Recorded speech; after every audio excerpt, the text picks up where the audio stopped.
മനുഷ്യ വന്യജീവി സംഘർഷം ലഘൂകരിക്കുന്നതിന്റെ ഭാഗമായി വനം വകുപ്പ് പുതിയ മൊബൈൽ ആപ്ലിക്കേഷൻ വികസിപ്പിക്കുന്നു. കാട്ടുപന്നി ശല്യം നേരിടുന്ന സ്ഥലങ്ങളിൽ ഏറ്റവും കൂടുതൽ ഷൂട്ടർമാരുടെ സേവനം വേഗത്തിൽ ലഭ്യമാക്കുകയാണ് ലക്ഷ്യം. തിരുവനന്തപുരം ജില്ലാ കളക്ടർ അനുകുമാരിയുടെ അധ്യക്ഷതയിൽ കളക്ടറുടെ ചേംബറിൽ ചേർന്ന ജില്ലാതല നിയന്ത്രണ സമിതിയുടെ യോഗത്തിൽ ആപ്പിന്റെ സാധ്യതകളെ കുറിച്ച് ചർച്ച ചെയ്തു. സർപ്പ ആപ്പിന്റെ മാതൃകയിൽ നിർമ്മിക്കാൻ ഉദ്ദേശിക്കുന്ന ഈ ആപ്പിലൂടെ രജിസ്റ്റർ ചെയ്തിട്ടുള്ള ഷൂട്ടർമാർക്ക് കാട്ടുപന്നി ശല്യം ഉണ്ടാകുന്ന ഉടൻ അലർട്ട് സന്ദേശം ലഭിക്കും. സുരക്ഷ മുൻനിർത്തി വാർഡ് മെമ്പർമാർ, പഞ്ചായത്ത് സെക്രട്ടറിമാർ, ജില്ലാ സമിതി കോർഡിനേറ്റർമാർ എന്നിവരുടെ ഫോൺ നമ്പറുകളും ഇതിൽ ഉൾപ്പെടുത്തും. ആപ്പ് രൂപീകരിക്കുന്നതിനുള്ള നടപടികൾ സ്വീകരിക്കാൻ കളക്ടർ വനം വകുപ്പിനോട് ആവശ്യപ്പെട്ടു.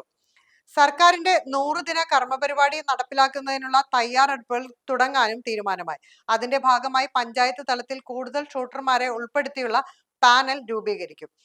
ഷൂട്ടർമാരുടെ കുറവ് പരിഹരിക്കാൻ ഇതിലൂടെ സാധിക്കും. വന്യമൃഗങ്ങൾ താവളമടിക്കുന്ന പൂട്ടിയിട്ട എസ്റ്റേറ്റുകളും പുരയിടങ്ങളും വൃത്തിയാക്കുന്നതിനുള്ള പ്രത്യേക സംവിധാനങ്ങളും കൊണ്ടുവരും.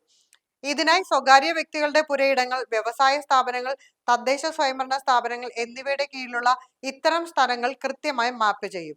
മലയോര മേഖലകളിലെ തോട്ടങ്ങളിൽ വന്യജീവികൾക്ക് ഒളിച്ചിരിക്കാൻ പാകത്തിന് വളർന്നു നിൽക്കുന്ന അടിക്കാടുകൾ വെട്ടുന്നതിനുള്ള കർശന നടപടികൾ സ്വീകരിക്കും. കുരങ്ങ്, മയിൽ തുടങ്ങിയ വന്യജീവികളുടെ ശല്യം നിയന്ത്രിക്കുന്നതിനായി പഞ്ചായത്ത് തല പ്രാദേശിക റെസ്പോൺസ് ടീമുകൾ രൂപീകരിച്ച് പരിശീലനം നൽകും. മേൽനോട്ടത്തിനായി പഞ്ചായത്ത് തല ഫോറൻസ് ലെയ്സൺ ഓഫീസർമാരെ നിയമിക്കും. കഴിഞ്ഞ സാമ്പത്തിക വർഷത്തെ കണക്കുകൾ പ്രകാരം ജില്ലയിൽ ആകെ 1658 കാട്ടുപന്നികളെയാണ് വെടിവെച്ച് കൊന്നത്.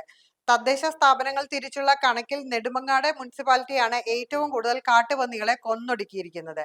പെരിങ്ങമല ഗ്രാമപഞ്ചായത്ത് രണ്ടാമതും തിരുവനന്തപുരം കോർപ്പറേഷൻ മൂന്നാമതുമാണ്. കാര്യവട്ടം ക്യാമ്പസിൽ കാട്ടുപന്നി ശല്യം രൂക്ഷമാണെന്ന പരാതിയിൽ അവയെ വെടിവെച്ചു കൊല്ലാൻ കോർപ്പറേഷനും അടിക്കാടുകൾ വെട്ടിത്തെളിക്കാൻ സർവകലാശാല അധികൃതർക്കും കളക്ടർ നിർദ്ദേശം നൽകി.